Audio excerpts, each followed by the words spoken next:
Pertama, segala puji bagi Allah, pencipta langit dan bumi, yang menjadikan malaikat sebagai utusan-utusan untuk mengurus berbagai macam urusan, yang mempunyai sayap masing-masing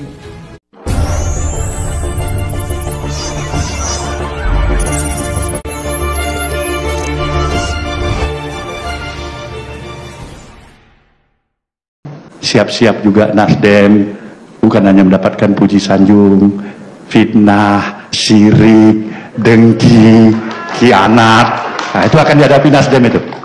Sekali lagi saya katakan, Nasdem harus bersiap menghadapi situasi seperti itu.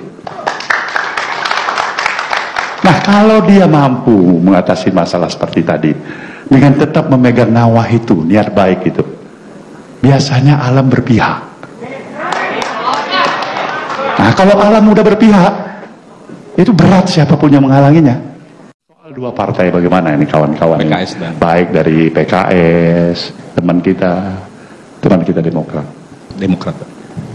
Jujur aja, dari apa perspektif yang saya pahamin ya, apa yang saya pahamin sebagai praktisi politisi, insya Allah semuanya menyatukan pikiran, semangat, dekat bersama dengan Nasdem, insya Allah. Assalamualaikum warahmatullahi wabarakatuh. Saya Erwin Aksa. Tidak terasa 5 tahun yang lalu saya dan sahabat saya Ketua Kadin Indonesia Roslani diundang ke istana pada saat itu. Saya dan sahabat saya Pak Rosan waktu itu duduk di belakang. Kemudian kami bersama-sama pulang lebih awal. Kami makan di restoran di Gajah Mada malam itu.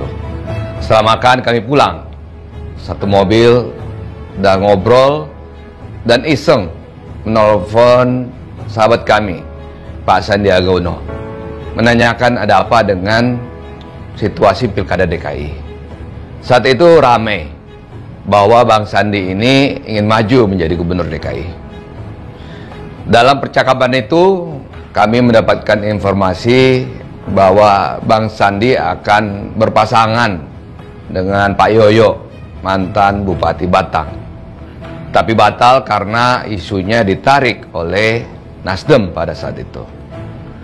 Saya ingat waktu itu berdua kami dan Pak Rosan di mobil berjam-jam berpikir bagaimana mencari pasangan Pak Sandi. Kemudian terlintas nama Anies Baswedan. Kemudian dengan cepat saya menelpon Pak Yusuf Kala atau Pak JK yang saat itu sedang di Amerika menghadiri sidang PBB. Beliau mengangkat telepon saya lalu memberikan masukan, kalau mau menang harus yang sudah berpengalaman. Paling tidak Anies sudah pernah menjadi menteri walaupun hanya beberapa tahun. Beliau lalu meminta saya dan Rosan agar meyakinkan Sandi untuk ikhlas menjadi orang nomor 2 atau menjadi calon wakil gubernur. Saya kemudian diperintahkan untuk menghubungi ayah, Bapak Aksa Mahmud, karena ternyata Pak Aksa dan Pak Sudirman Said yang sering berhubungan dengan Mas Anies dan menunggu di Hotel Grand Melia pada malam itu. Tapi hasilnya nihil. Singkat kata, ayah saya kembali ke rumah, Anies kembali ke rumahnya untuk istirahat. Kami di mobil bersama-sama berpikir untuk bagaimana membagi tugas. Kemudian Pak Rosan menghampiri Sandi untuk meyakinkan Pak Sandi tentang usulan tersebut. Kami bangga Pak Sandi dengan berbesar hati kemudian mau menerima untuk menjadi orang nomor 2. Kemudian Pak Rosan menelpon saya tentang kabar baik tersebut, karena Pak Aksa, ayah saya, mengatakan kalau tidak menjadi nomor 1, Pak Anies tidak ingin maju. Saya kemudian menelpon ayah saya yang sebenarnya sudah mau tidur dan sudah memakai sarung pada malam itu. Saya menyampaikan bahwa Bapak ditunggu di rumah Pak Prabowo di Kertanegara. Beliau sempat tidak percaya, menganggap saya sedang bercanda pada malam itu. Kemudian saya akhirnya memberikan alamat rumah Kertanegara 4, rumah Pak Prabowo, kepada ayah saya. Beliau berangkat menuju ke rumah Pak Prabowo pada malam itu. Akhirnya setelah lama ayah saya dan Pak Prabowo berbicara. Akhirnya Pak Prabowo juga ikhlas menerima Mas Anies untuk bisa menjadi calon gubernur dari Gerindra dan PKS pada saat itu. Saya melihat Pak Prabowo sebagai seorang negarawan yang mau menerima Mas Anies yang saya tahu mengkritik keras Pak Prabowo pada saat Pilpres di 2014 yang lalu. Akhirnya Mas Anies datang ke Kertanegara pada malam itu juga. Disepakati seperti yang tadi saya sampaikan, Mas Anies sebagai calon gubernur, Mas Sandi Uno sebagai calon wakil gubernur. Keesokan harinya kami berlanjut bertemu berempat di kantor Kapital di dekat PLN membicarakan teknis kerjasama. Intinya kemudian saya harus menanggung beban lebih besar karena dianggap saya jadi sponsor. Kalau tidak salah waktu itu perhitungannya 70-30. Saat itu saya dan Pak Rosan saling kedip mata, sudah terima aja bro, yang penting jadi.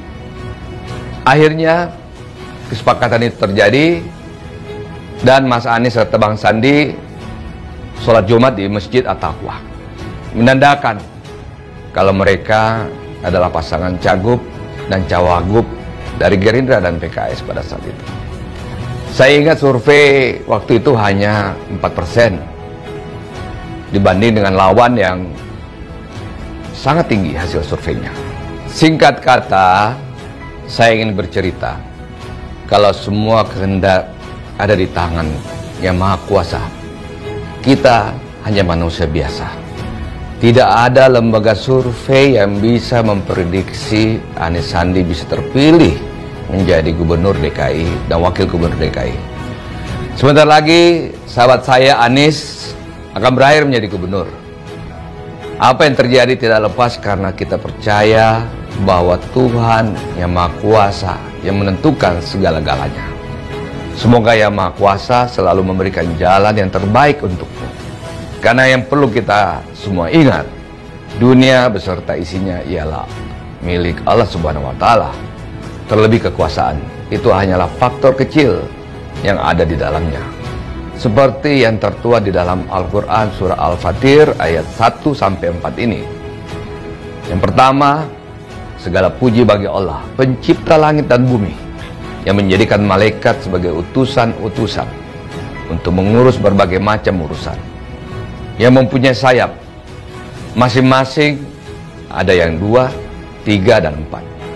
Allah menambahkan pada ciptaannya apa yang dikehendakinya. Sungguhnya Allah Maha Kuasa atas segala sesuatu. Yang kedua, apa saja yang Allah anugerahkan kepada manusia berupa rahmat, maka tidak ada seorang pun yang dapat menahannya.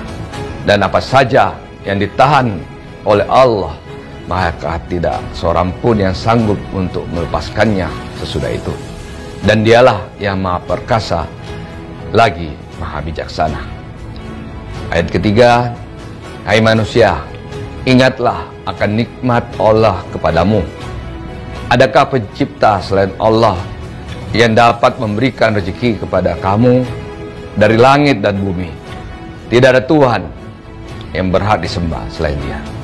Maka mengapakah kamu berpaling dari ketauhidan? Ayat keempat dan terakhir, dan jika mereka mendustakan kamu, sesudah kamu diberi peringatan, maka sungguh telah didustakan pula rasul-rasul sebelum kamu. Dan hanya kepada Allah lah kita dikembalikan segala urusan. Saya ingin memberikan pesan kepada Mas Anies dan sekaligus memberikan selamat kepada sahabatku Anies Baswedan yang sudah menjalankan tugas sebagai Gubernur DKI Jakarta periode 2017-2022. Terima kasih. Assalamualaikum warahmatullahi wabarakatuh.